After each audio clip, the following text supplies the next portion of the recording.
Just a month and a half ago, we sat here speaking about Obi-Wan Kenobi on May the 4th, and now a month and a half later, the show's wrapped up, 6 episodes later, all of, I think, 5 weeks. I mean, it only premiered about a month ago as we speak right here and right now on the Next Panel podcast, and I'm very excited to be breaking this down, because I absolutely love this show. I may not be in the majority, minority, I don't know. We'll get into it. I saw a lot of varying opinions on social media in the last couple of weeks, and especially in the last 24 hours alone since the finale aired as we speak right now here on Thursday. But like I said, very excited to be breaking it down here today. Chris, it's been a while since we last chatted. You're on the Twitter machine at BR_Doctor. Doc, what's going on, man? Oh, not much. I liked this movie. I liked this show for the most part, so I'm happy to talk about it. Yeah, no, I think there's a lot to get into here today, and I think it really did a great job of filling the gaps, and it was far from a perfect show. I don't know if anyone would say that exactly, but I thoroughly enjoyed it as a fan myself of the franchise, and as I tweeted last night, it's great to be getting great content from Star Wars again with all the shows coming out, and we don't really have any exact movies on the horizon, and we'll get into that in a little while, but the shows have been delivering, and this was no exception. Phil, you're back as well, my man. You're on the Twitter machine, PhilDL616. What's going on, dude? I'm good. I was pretty excited to talk about this after the finale because I thought they stuck the landing on the finale. Before the finale, I was enjoying the show a lot, but after the finale, I was prepared to say this is possibly my favorite Star Wars show. Wow. Yeah, and that covers a lot of ground, too. Like I said, they've done a great job with all the shows so far. I haven't caught Bad Batch yet. We never really had a chance to talk about that. You watched most of the season, right, Chris? I watched the whole season of Bad Batch. Oh, okay. Was that a good show? Was that worth watching? I think it's more worth watching if you've actually seen the Clone Wars and Rebels stuff, but it's probably not required viewing to necessarily enjoy it. Yeah, that was what I heard, because when I asked other people, like when it aired last year, is it worth checking out? People said, yeah, but like you said, to watch the Clone Wars stuff, which I haven't yet, so I should probably do that first. But, obviously we spoke about The Mandalorian, we spoke a couple of months ago about the Book of Boba Fett, all good to great shows. I thought this was no exception. Like I said, it's been really cool to see, when we were previewing the show about a month and a half ago, to see Ewan McGregor back as Obi-Wan Kenobi, Hayden Christensen. There was a lot of questions. We even spoke about, not even criticizing it, but like genuinely curious. What were they going to do with Hayden if they were bringing him back? Like, would we even see him without the suit on? Would we see him in the back of the tank, which we did? We saw him in a flashback. We kind of predicted that. We got that as well. And we got that amazing final scene with him and Obi-Wan and this finale. So, Chris, kind of go back to what you said earlier, your overall thoughts on the show and what you thought delivered and what you think they could have done better with Obi-Wan Kenobi. If I was going to levy any kind of criticism, it's that I think this might have actually worked better as a movie. Mm-hmm. But I don't think they necessarily wasted the time that they had. Like, I really enjoyed all the little moments we got to spend with the different characters. Like, especially young Leia, the actress they got for her was fantastic and really helped add a lot to the show, I think. But I do think the final episode was the strongest and definitely helped solidify me liking the show, because I'll be honest, like halfway through it, I'm like, this is okay, but I need something to like really justify the existence of this thing for me. And I think the final episode really did do that. Yeah, I agree. Specifically in like the last 20 minutes, I think the storytelling elements of that last episode alone, and we'll be talking about the whole show, obviously, but specifically that last episode that aired yesterday was my favorite, as you guys would all agree as well. Specifically for the Darth and Obi-Wan interaction, the cameos, which was really cool, some of which we expected, but seeing them in person or just seeing them kind of come to life, come to fruition was awesome. And like I said, kind of bridging the gap between episode 3 and 4, and we've had other canon stuff, and they've discussed that before, but with these actors and everything else and bringing in fresh faces as well, I thought they did a great job of that. I thought Reva did a great job. Personally, I enjoyed the character. I know there was criticism regarding her development and some of the motivations or lack of motivations for certain actions, and we'll get into that as well, but I thought she was really good as well, and that surprised me more than anything that she survived in the end, and making me think we might see her again in either another property or a show or a movie or whatever. I guess we'll soon see. But Phil, going back to what you said before, what did you enjoy most about the show, making it your favorite Star Wars show to date? I'm a big Obi-Wan fan. Like, I think he's the best character for the prequels by far. And so I was excited for more Obi-Wan content. And I think they did a really good job of going back to the stuff between episode 3 and 4 and making it feel earned. Mm-hmm. Like, it wasn't like he just sat down in the first episode and was able to talk to Qui-Gon again. It felt earned. All this stuff with him and Leia felt earned. It didn't feel like he just went from, having all this guilt and regret with Anakin to completely hating him within an episode. Like, we had to get there in 6 episodes. I don't know. The exchange between him and Anakin is just so good in episode 6. Like, it's perfect. Yeah, I was worried too because we already had that previous battle between them in episode 3, I think. And after the way that episode 5 ended, I honestly didn't think for a fact this would happen, but I'm thinking there's a chance we may not see Darth again in the finale. And obviously that was dumb to think because we got him and it was great. But I'm thinking that might be the end of his character arc for this show, and we might just move on to Kenobi and Reva wrapping up their story, which they did, but we also got Darth and Kenobi as well, Vader and Kenobi as well. Calling him Anakin, the shot of the half mask, and it was just so well done. But yeah, the character development with Kenobi specifically, I thought was just perfectly executed from episode 1 through episode 6 of this show. Would you agree with Chris, Phil, that this would be better suited as a movie? It was slower paced at times, or do you think they did a good job of filling the 6 episodes? I think my biggest criticism of it is everything is trying to hit this 6-episode thing for Disney now. And I think it would have been better if it was more episodes. Like, I almost feel like they tried to do too much in 6 episodes, but I just still really enjoyed it. I like even the Reva stuff. Like, I've seen a lot of people online don't like Reva for whatever reason. I really liked Reva as a character. I thought she was probably the biggest like miss when it came to like screen time because there were only 6 episodes. I think they could have done an entire episode about Reva. Mm-hmm. Yeah, and I thought the reveal again. I thought the way that they explained why she was doing what she was doing and being one of the younglings among episode 3 when Anakin went over to kill everyone, I thought was great. I thought that was really well done, and the way they shot it was really cool. And like I said, I was surprised to see her stay alive, and I think that's great because now we can hopefully see her in something else at some point down the road. But yeah, I don't know if you guys noticed, but they did this really cool thing where they mirrored Anakin's entire story arc from episode 1 to episode 6 in this show with Reva, and I thought that was great. Did they? How so? I mean, like even the way they did like just each episode, they're very similar to each episode of the movie. Oh. And so, like, even her redemption at the end is essentially what Luke did for Anakin. Mm-hmm. He basically saved him, and I feel like she basically saw herself in Luke, and afterwards was like, "Why am I doing this?" I don't know. Maybe I'm reading too much into it. No, you might be onto something, though. I didn't really think about that. But, yeah, no, there were 6 episodes and there were 6 movies. So, I mean, obviously of the original trilogy and the prequels and whatever. But, no, there could be something to that. You're definitely right. And, yeah, no, I agree as far as the way they structured that with her, and I thought it was really well done. Chris, what were your thoughts on the Reva character? And like Phil had said, there were a lot of people that didn't like the character, thought she was annoying or whatever. I mean, I don't know. Me, just personally, I didn't really mind the character at all. I thought the actress itself, herself, she did a great job. But the character didn't really bother me, so I'm curious what your thoughts were.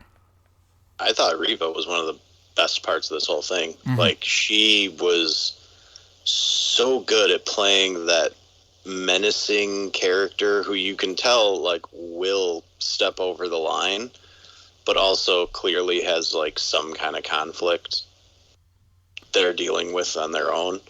Like, yeah, she was fantastic to me. I don't know why anyone would be criticizing her part in this because she was like perfectly cast for that. I did kind of think originally when I first started this, I got confused, and I thought this was supposed to be the same character from the Star Wars Jedi Fallen Order games. Oh, Second Sister? Yeah, Trilla, I think her name is. So her arc sort of mirrors Trilla's arc a little bit, except Reva doesn't die.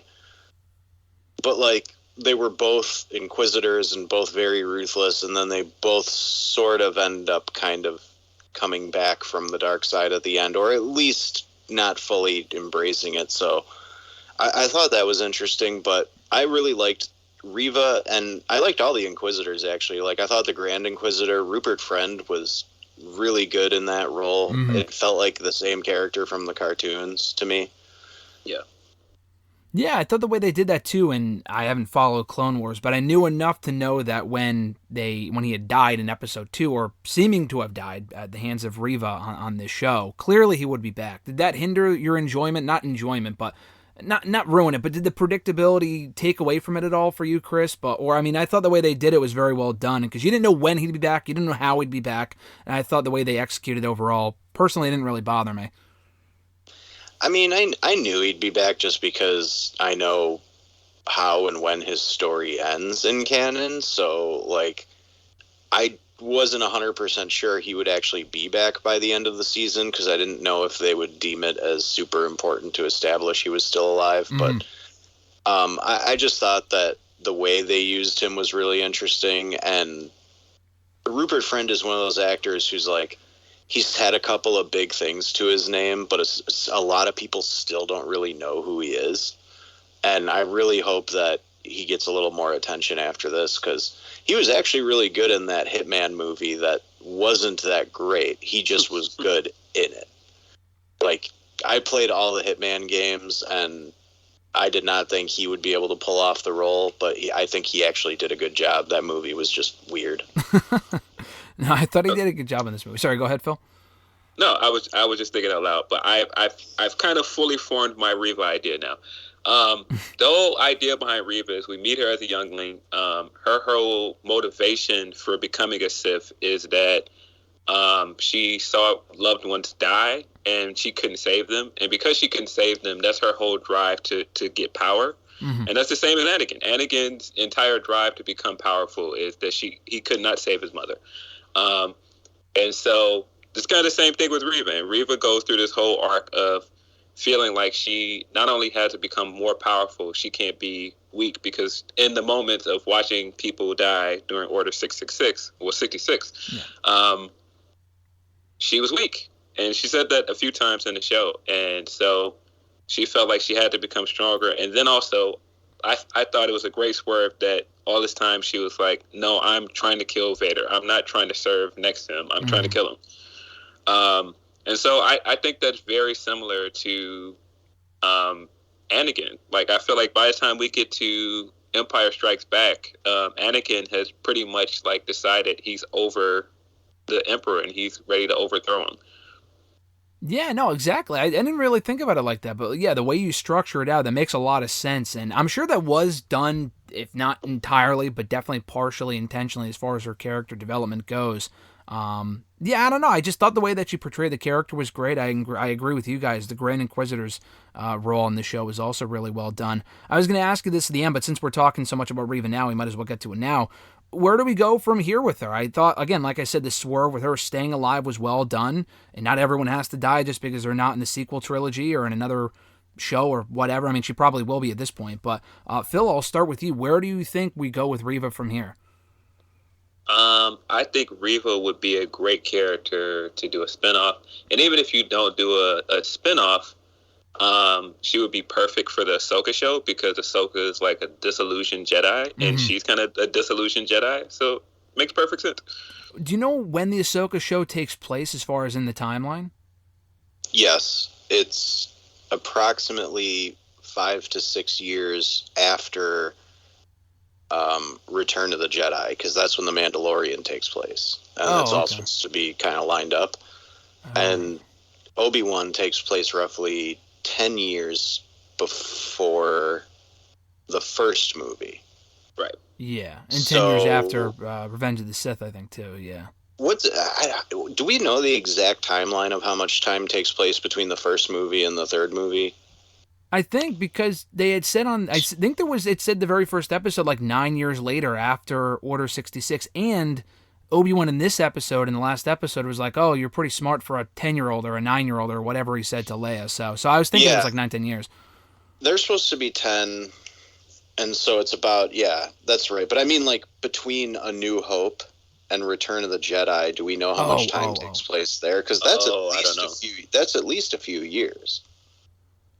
Because, like, you're clearly supposed to see a big jump between the first movie and the second movie because they're, like, on a different planet. Luke's doing all this different stuff. He's, like, trained now. But that would probably, like, let's just say it's a 3 or 4 year period. That would put the Ahsoka show about 20 years after this, so they'd have to age Reva up a little bit. I could actually see her showing up again in Andor, because that's supposed to take place right before Rogue One. Mm-hmm. And she could be one of those people who's like a source of information for the rebellion because she has all that inside info on the Empire. Yeah. That could make sense. Yeah, no, that's coming out in what, late August or something, right? Because that's going to be like 10 or that's going to be a bunch of episodes, I think. And I think they might have already confirmed it's getting a second season. Like, yeah, I really like the trailer for it. Of all the stories to tell, it's like, that's the one character I didn't know anybody cared about. But whatever. Hey, Rogue One was a great movie. I'll take more Star Wars. It's all been good so far, so let's do it. Yeah, exactly. I mean, this show was great, so I'm not complaining about more. It is funny that show is getting like a lot of episodes, I think. And maybe not even 10. It might be like 16 or 18. It's going to take like 3 months for them to get through that first full. Like you guys said, they already confirmed a second season. But that first season is going to take us through like August or September through like the end of the year. So the fact that's getting so many episodes and this only got 6, maybe it worked out for the better. I don't know, because they filled the 6 episodes fairly well here, and it wasn't like a filler episode. I mean, some episodes were better than others. 12 episodes. I just looked it up. 12. Wow. Yeah. So I wonder if they're going to be as long as the Obi-Wan, or if it's going to be more like WandaVision, where they're like 30 to 35. Yeah. Yeah, I'm betting they're going to be 30-minute episodes.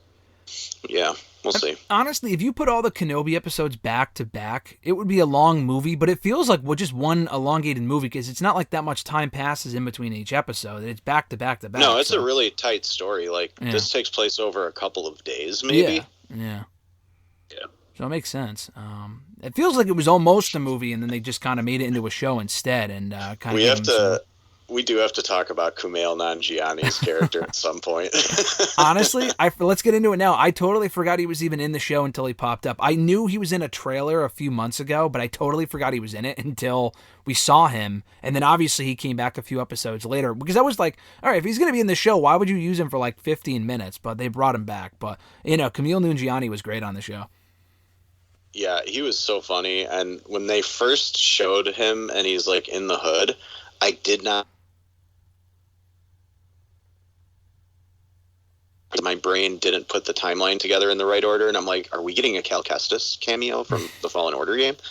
And then he pulls off his hood, and I'm like, oh, there's no way he's really a Jedi. This is totally a scam. And sure enough, because, like, I don't know if they revealed what his character was before the show started, because I didn't actually see that much info on him. But, like, as soon as I'm like, there's no way. He's too funny. This has to be, like, him pulling something. And when that's what it was revealed to be, I'm like, that's perfect. Like, you could not have gotten a better person for that than Kumail. Yeah, no, I love the fact that when we see him later on, he's like, oh, there's a lot of business here when we see him among everyone else that escaped. I thought that was great. What were your thoughts on his character, Phil? I thought he was great. I thought all of his entire way of fooling people was great. Him overdoing it with the Jedi mind trick that he somehow tricked him into thinking he thought he did over a communicator. Hilarious. It's pretty funny that we actually got him in the Star Wars and Marvel universes within 7 months of each other, between Eternals and November, and now this show. Not even 7 months. It was like 6 months, because he was in that second episode, I think, and that was a month ago. Man. So those Disney contracts, they're like, if we want you for something, you're ours. You got to be on call at all times. Popped, by the way, because I think that was episode 2 of Miss Marvel, and they were talking about Bollywood movies. They did, and they mentioned them, and I was like, oh, that's funny. Was it last? Yeah, it must have been last week. And he was in last week's episode of Kenobi, was he not? Yeah, because he was there on the ship as they're like escaping. That's He good. even had even in this episode, he had a little exchange with Obi-Wan when he's like, "I know the word of a liar and whatever isn't worth it," and Obi-Wan's like, "It's good enough for me," and you could tell that actually meant a lot to Kumail's character. Yeah. Yeah. That's cool. Yeah. No, he pulled a Lex Luger between Marvel and Star Wars. The scene with that's great. The scene with him and Reva in the alley, which he just immediately picks up on the fact that he's not a Jedi, was great because like he's just overacting so much. He's like, "What's the bounty? 1 million, 2 million? I don't care." Like Star Wars, when it inserts just little bits of humor, is usually pretty good at it, and yeah, Kumail was perfect for this. Yeah, he was a good fit for the show. Now, they have a lot of cool cameos on the show, and I thought, oh man, what's her name? What was the name of the woman who was on the show that got killed in episode 5 with Ned the robot? Oh, I forget her name, but she did a great job too. Starts with T. I keep wanting to say Tara. Oh, Tala, right? Wasn't it Tala? Tala, there you go, Tala. Yeah, Tala. No, she was good. And we also got to mention, again, you guys can fill in the blanks here, because I'm only familiar with the name. I don't know too much about the character, but they mentioned Voss, Quinlan Voss, right? We never got to see him or anything, but they mentioned him. Yeah, that was a cool little drop. And he's from what? One of the shows? He's from Clone Wars, and he's from the comics mostly. Okay. Wait, am I getting him confused with Jude Law's character? No, Solo? Quinlan Voss is the Jedi with like he has like dreads. That's right. I think he's a Voss too, right. though. I think his last name is Voss as well. Yeah, he's in that episode of Clone Wars where they fight Cad Bane. Okay, yeah. Yeah, and he's like big in the comics. He has like a small cameo in one of the movies, although it's not really him. It's just a guy that looks like him. Super confusing. Yeah, I think I was getting him confused with Jude Law's character from Solo. Oh, yeah. No, but man, the thing I really like... Was that Paul Bettany or Jude Law? Why am I getting those two mixed up in my head? Who was the bad guy in Solo? It was his name. Jude Law's character was something Voss or something that rhymed with Voss. I know exactly what you're talking about. Paul Bettany was the bad guy as well. I think he was like the secret bad guy, but he played.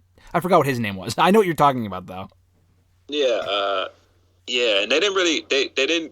He just said Quinlan when he. Yeah, it was Paul Bettany, and his name is Dryden Voss. Yeah. Oh, there we go. Okay, he was the Voss. That's what I was getting confused. Maybe that's why they didn't say Quinlan's whole name, because they didn't want to confuse people. Obi just called him Quinlan when he saw the inscription on the wall. Yeah.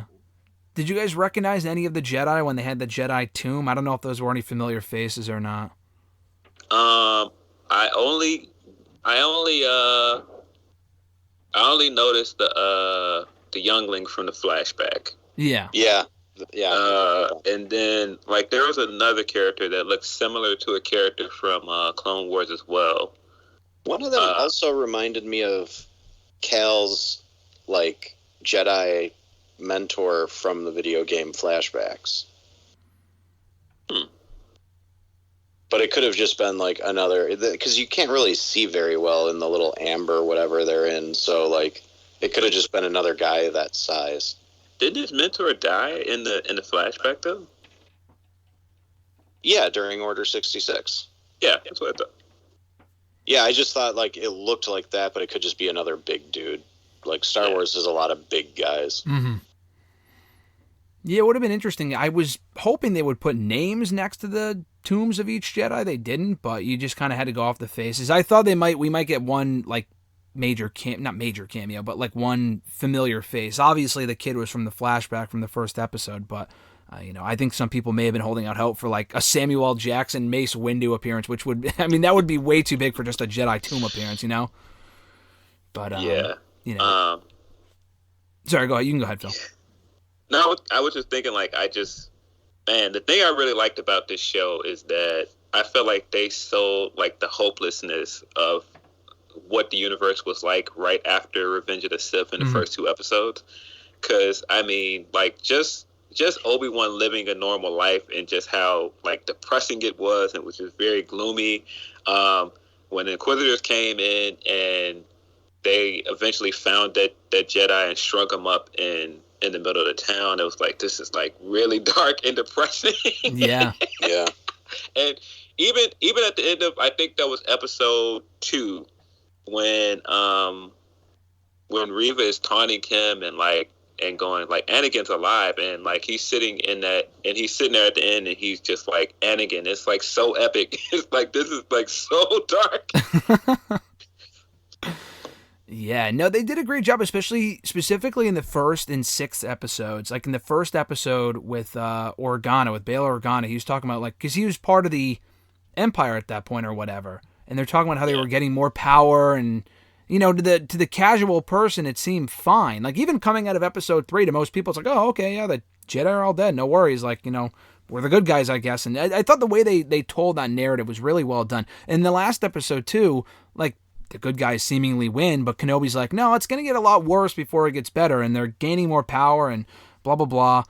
No, that was great. And I was thinking, even in that episode 3, because I'm thinking, how do we go from this Ewan McGregor to the Obi-Wan in episode 4, which is only 10 years later. He looks like he aged 30 years. It's only 10 years later. So I'm thinking he's going to get the shit kicked out of him or something. And at one point he gets burned. The back to tank flashbacks. I don't know. There's so much detail I'm forgetting now. But I thought each little detail in each episode, as far as, like, specifically the flashback to the fight that Anakin and Obi-Wan had with, you know, the friendly fire fight, whatever. I thought that was really well done too. And you know, it was pretty obvious that Hayden Christensen had aged a little bit since we last saw him 17 years ago. But I thought the way they did that was really well done, too. I mean, they did not really try to de-age him like they did for Luke, did they? No. No, they did not. The thing I really like about the flashbacks they used is that, unlike the flashback they used for the Boba Fett show, it felt like the flashbacks all tied back to the episode they were in, and it was like all of the stuff in that like duel they had, and it seemed like that was like a duel for him to become a Jedi Knight. Maybe I misread it. I don't know. But yeah, all of the stuff from that duel, it went back to like Vader in the ship, like, he's not going to do this because I know him, and Anakin and Obi-Wan in the cave doing the same thing, like, he's not going to let us go. I know him. He doesn't believe in mercy. I thought that was really well done. Yeah, it was. A lot of the flashbacks, I kind of figured we would be getting that going into the show, but just the way they kind of managed to craft it and whatever, I thought was great. But, you know, specifically that last scene with Kenobi, we referenced it before, but we got to talk about it, with Kenobi and Vader in the half mask, and you see Christensen's face, and when he says, you know, you didn't kill Anakin, I did. And it kind of goes back, I had seen someone tweet about this after the fact last night, that it goes back to what Kenobi says in A New Hope, where he tells Luke, you know, your father died in the Clone Wars or whatever. And he's technically not wrong. He said that Anakin died, which is exactly what Vader said here. And I think the only, as other people have said, the only missed opportunity, I mean, it was probably too comical for such a emotional, dramatic moment. Instead of when he should have probably said, I have the high ground, referencing episode 3, that would have been great. But we got a lot of other callbacks. He said hello there at the end. Obviously, Qui-Gon was great. I wasn't sure if we'd be getting him. I know they referenced him or teased it real quickly at the beginning of episode 1. But I'm thinking, I don't know if they're going to do it. And then they did, which was great. We even got a fucking Emperor appearance. I thought, the last 20 minutes alone of this episode, I thought, the show was already good. But you said this earlier, Chris, it really was what made the show for me. Yeah, I really liked the shots we got of Vader's castle on, what was it, Mustafar? Yeah. And then we get to see the Inquisitor's castle on, like, a completely different looking planet that's, like, water-based instead of all lava and stuff. So that was kind of an interesting little juxtaposition there. But, the Qui-Gon cameo, I knew it was coming. Like, I was positive it was coming. And then after it happened, I was like, damn, Liam Neeson got a wig on and everything. And that's all it was, huh? So correct me if I'm wrong, but isn't that Inquisitor's lair? Isn't that the same place where that's the last? I think that's the last level in Fallen Order. You know what? I was wondering the same thing because there is that underwater sequence.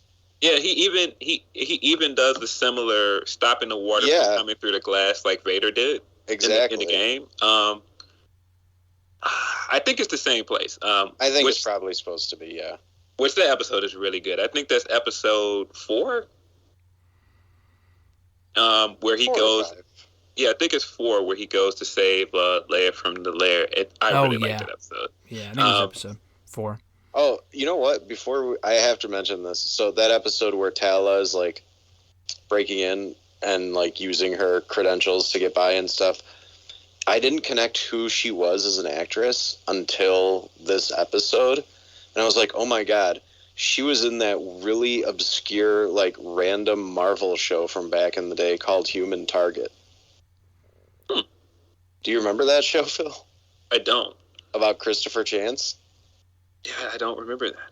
It was with this guy named Mark Valley, and they changed the character a little bit from the Marvel comic, but he's essentially the same kind of thing. Like, instead of impersonating his targets, he just takes a position close to them to figure out why they might be in danger. And she comes in the second season and sort of like funds his operation. And she's a really great actress. She was also in that Torchwood TV show, which was like a spin-off of Doctor Who. I think her name is like something Sharma. I can't remember, but I didn't connect it until this episode. I don't want to mess up her name. I know it's like Indira Varma or something like that. Yeah, something like that. I'm probably messing it up. Sorry. But she was really good, and I just didn't connect. I was like, wait, she's from the Marvel thing that I liked. Yeah. The Human Target show was kind of dumb, but like kind of fun too. Where did that air? God, it was probably on Fox, and I think it had 2 seasons. Yeah. Isn't she from Game of Thrones too? Probably. Okay. I never got into Game of Thrones. Right. But it seems like most actors were on Game of Thrones. Yeah. It's like Harry Potter. If you have a British accent of some fashion, you were probably in Harry Potter. Yeah. Man, I really like the show. I just think the way that they did all of the stuff with Anakin and Obi-Wan from episode 1 to get us to that moment where they have the duel. And the duel is just so good. One of the best lightsaber fights in Star Wars. Man, the shot of them doing the stare down at the beginning, and it has like that crescent moon in the background. It's so good. Just the way they staged the fight is so good. I definitely popped for Obi-Wan throwing out the line from episode 3, I'll do what I must, and then doing the same form from episode 3. Mm-hmm. So good. Yeah, that was really well done. I also liked from that scene the way they went back and forth with the voices. And you hear Hayden's voice and you hear the Darth Vader voice. That was something I never thought that they would actually do. That something that never even came to mind as something they could do. And I thought they executed that masterfully. Yeah, they did it twice. They did it the first time when he dropped that line from episode 3, I am what you made me, and I thought it was very well done in that episode. Mm-hmm. Yeah. But even, man, I have to say, you can make a lot of complaints about what Disney has done with Star Wars, but I feel like everything they've done with Darth Vader has been great. Like, it's been either great to perfect. Like, I feel like they've done a better job of making him actually scary than any other Star Wars movies. Like his scene in Rogue One is still one of my favorite things that they've ever done with Vader, and him plotting out his entire revenge scheme against Obi-Wan and going through this town and torturing people to get him to come out, and then chasing him down and burning him. Like, yeah, dragging him through the fire was such a powerful image. Like, yeah, it was great. His entire him having the high ground after he seemingly beat Obi-Wan in this match, in this duel, and then basically saying to him, like, did you really think you can beat me? And almost saying it in a way, like, it still felt like Anakin, like, I've proven myself. I've got my revenge. I was always better than you. And it was like, no, you still haven't learned your lesson. Yeah, holy shit. I mean, that moment specifically, when you go back to the episode prior, episode 5, when they're trying to get away, he takes down the whole ship with the Force. That was awesome. And he starts ripping the doors off of it. It was great. I'm like, Jesus Christ, just breaking that one kid's neck for literally no reason. It's like, Jesus Christ. Just no reason. Yeah, he is legitimately terrifying in this show. And I think that makes it even more stunning when Obi-Wan actually beats him, and he's like struggling to breathe, and he's trying to get up, and he's just like picking him apart in this fight, like, and it just, man, it's just so powerful for so many reasons, because of their relationship together, because of certain things that you can see Anakin has still not grown past. Yeah, it just man, it just was so well done, and I legitimately, I mean, you could say a lot of points in this show that Ewan did some great acting, but I think he did his best acting in a scene where Anakin comes up and he can see his eyes through the mask. And the way Ewan tears up is just, man, he almost got me in that scene, because he was just like, man, even when he dropped the line and was saying, "I'm sorry for everything," man, it was just such an emotional moment. Oh, yeah, but when you had the blue light contrast to the red light of Vader's mask, too, just everything, the way they shot it was just so fucking good. And then he just walks off like a boss when Vader's screaming at Obi-Wan's name. Oh, it was just so well done. And obviously knew no one was going to die, but it doesn't matter, like I said earlier, about as far as the Inquisitor. Like, you knew Kenobi, Vader, the Inquisitor weren't going to die on the show, or at least they'd be brought back, obviously. That didn't matter at all. You just wanted to see how they got from point A to point B between episode 3 and 4, and I thought, like I said earlier, they tied those loose ends up really well. To the point now where, with the way this episode ended, or the way the show ended with the Qui-Gon cameo, I don't know if Liam Neeson would come back for a full-fledged season of the show. I don't think so, but, man, there's just so much more you can do. You don't think so, Phil? I believe anything. When Liam Neeson did that episode of Atlanta, like, I feel like he's just out here trying to have fun. But oh my god, this also kind of solidifies the fact that, like, Obi-Wan just cannot bring himself to finish the job and kill Anakin. And twice now, yeah.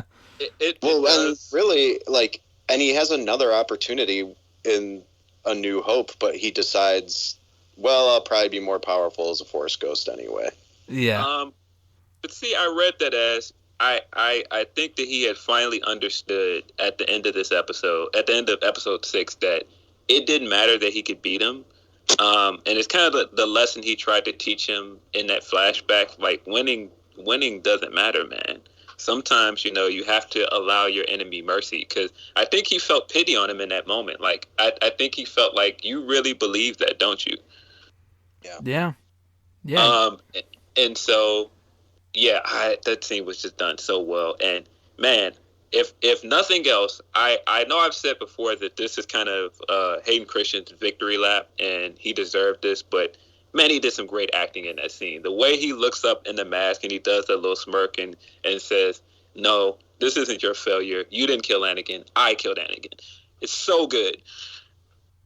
Oh yeah, and great. The stuff with him and Obi-Wan in the flashback was really great too. Like, that was some of the best characterization we've gotten to see of the way Anakin should have been portrayed from the beginning.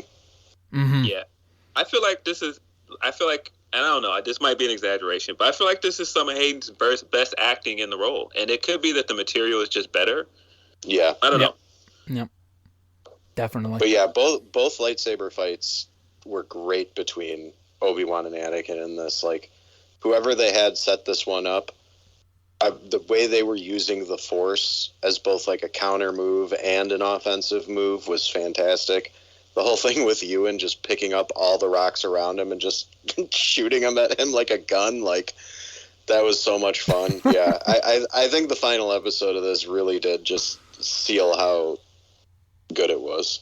It was really good. And we mentioned it briefly before, but we got an Ian McDiarmid cameo as the Emperor for like a minute, but I thought that was great because obviously we get him, spoiler alert, in episode 9, and he plays the big role in that movie. He's the lead villain or whatever. That kind of came out of nowhere because the writing of those movies kind of went in different directions at various points. But to get him back here in this show, if only briefly, to see him interact specifically with Vader, too, for the first time since episode 3, really, as far as when the movies are released, I thought was great because he wasn't in, I don't think, Rogue One. And I was wondering when that movie came out, like, Not that you need him in the movie, but I thought it would have been cool. The guy's still alive. He's like 80-something years old. Why not use him? And they did here, and I thought that was great, too. I thought that was a nice little touch. I thought that might be the big cameo of the show, and we might not get... I thought they did that because we might not get Qui-Gon. It's like, okay, at least we get one original character back. But we got both, and the Hello there, too, which, again, made the show for me. But, no, I thought the fact that we got the Emperor very briefly was cool. Yeah, I agree. Man, I can't say enough about what Ewan McGregor did with the show. I think that he did some fantastic acting. Like, even his exchange with Leia at the end of the episode, which he almost got me again, was a very emotional moment when he was explaining, like, you know, who her parents were after he dodged the question in episode 2, I think that was. Episode 2, when they were on that barge and they were trying with the MAGA guy that sold them out. Yeah, the MAGA guy. I thought the way they set that up of him wanting to tell her who her parents really were, and he couldn't, and then he gave a better explanation at the end of this episode, and just the way that they built their relationship over 6 episodes was really good. Yeah, it was great. I don't know if you guys noticed this, and this might not have been intentional, it just might be a major coincidence, but when she says to him, and I saw someone say this online, I thought it was a great observation, when she says to Obi-Wan at the very end of the show, "Will I ever see you again?" which obviously, unfortunately, she doesn't before he dies in episode 4. I mean, I guess briefly, I don't know, I don't think so. But when she says, "Will I ever see you again?" is the exact same line of what Anakin said to his mom back in episode 1, when he goes off with Obi-Wan. So I feel like that might have been intentional, too. Yeah, I thought it was intentional. Yeah, they just, I don't know. What were you going to say, Chris? Oh, just, they've been really good at throwing in all the right lines and throwbacks. Like, you can tell that whoever the writing team is for these things goes back and looks at all the previous material that should be referenced for these characters and picks and chooses little bits to tie to.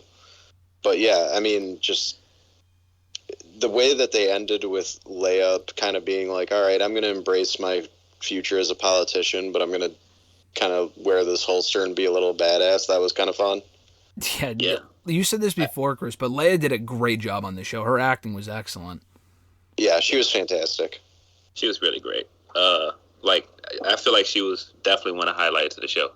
Definitely. Man. Again, Vader was just so cool in the show. When he reveals to Reva that he knew all along, and he just beats her easily, and then he kind of like, I don't know if this was intentional. It seemed like he did Ahsoka's stance with the dual blades at one point. Oh, interesting. I didn't notice that. Well, that would make sense because he did develop a couple of like Jedi forms, and she was his apprentice, so that wouldn't surprise me if that was an intentional reference, but I didn't pick up on that. Wow. Yeah, no, they did a great job of throwing. I mean, it wouldn't surprise me if that was done intentionally, because like you guys said, they did a lot of different things with the attention to detail, a lot of callbacks to the prequel trilogy. And as someone who grew up on those movies first before I even watched the originals, as weird as that is to say, I appreciated this show a lot because it seemed like the prequels were lost forever as far as when they came out. They were kind of forgotten about for a long time, other than the animated shows. I know that, but you know, they moved right into the sequel. Disney is really good at going, we know you don't like this one thing. We're going to make it important anyway. Yeah. They did it with Iron Man 3 and Thor 2. Like, it's one of those things where they're like, we don't care if some fans don't like this. We're still going to treat it as important because it is. Yeah, I mean, if you this show alone, I mean, I was already in the process of watching them before I started watching the first episode of the show, but they made the prequel trilogy, specifically Episode 3, even more worthwhile than it already was. And I was already a big fan of Episode 3, and the first 2 not as much, but, I mean, you have to go back and watch those to really appreciate the character arc of Anakin specifically, and Obi-Wan for that matter, even more after this episode, or after the show on the whole. So, yeah, this was great stuff. They really have their work cut out for them as far as where they go from here. And I know there's a whole slate of shows already confirmed coming from Star Wars. We mentioned the Ahsoka show. Andor's coming next. Mandalorian Season 3, obviously. I think is early next year. There's a lot of stuff they got coming out. I think another season of Bad Batch, among other stuff. So those shows are going to have their work cut out for them, because this was a fantastic show, and they're not going to get as many major cameos. And honestly, I think it's refreshing going forward. They're probably stepping away from the Skywalker stuff, which is good, because we've gotten so much of it in the last 40 years.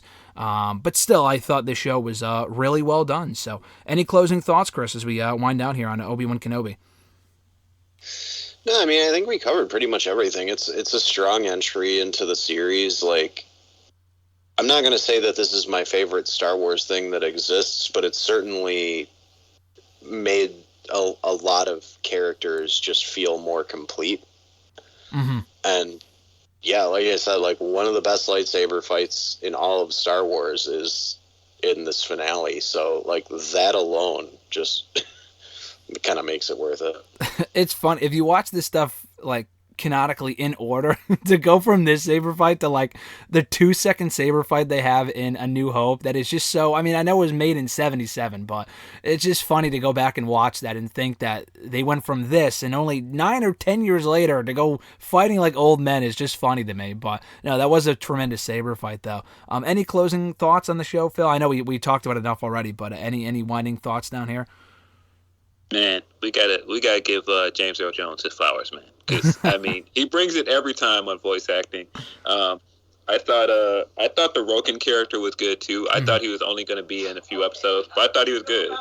Yeah, O'Shea Jackson Jr. Yeah, I knew he was in the show. I didn't see what role he'd be doing specifically, but no, he ended up doing a really good job, and maybe we'll see him again at some other point in another property. Who knows going forward. But no, this was great, guys. I'm glad we waited until after the show had wrapped up to talk about it, because I've been building up my thoughts on it for a while, and I'm glad we finally got a chance to chat about it. But there's plenty more stuff to talk about in the weeks to come. I mean, I know Thor Love and Thunder is coming out in a couple weeks. Maybe we could talk about that before it comes out as a preview thing. And Miss Marvel's going on right now as well, and so far from what I've seen in the first 3 episodes, it's a really good show, and I'm enjoying it even more than I thought I would. So we'll get a chance to talk about that at some point down the road. But this has been great, guys. Chris, you're on the Twitter machine at BR_Doctor. Phil, you're on Twitter at PhilDL616. This has been great, guys. I'll catch you on the next one. Thanks.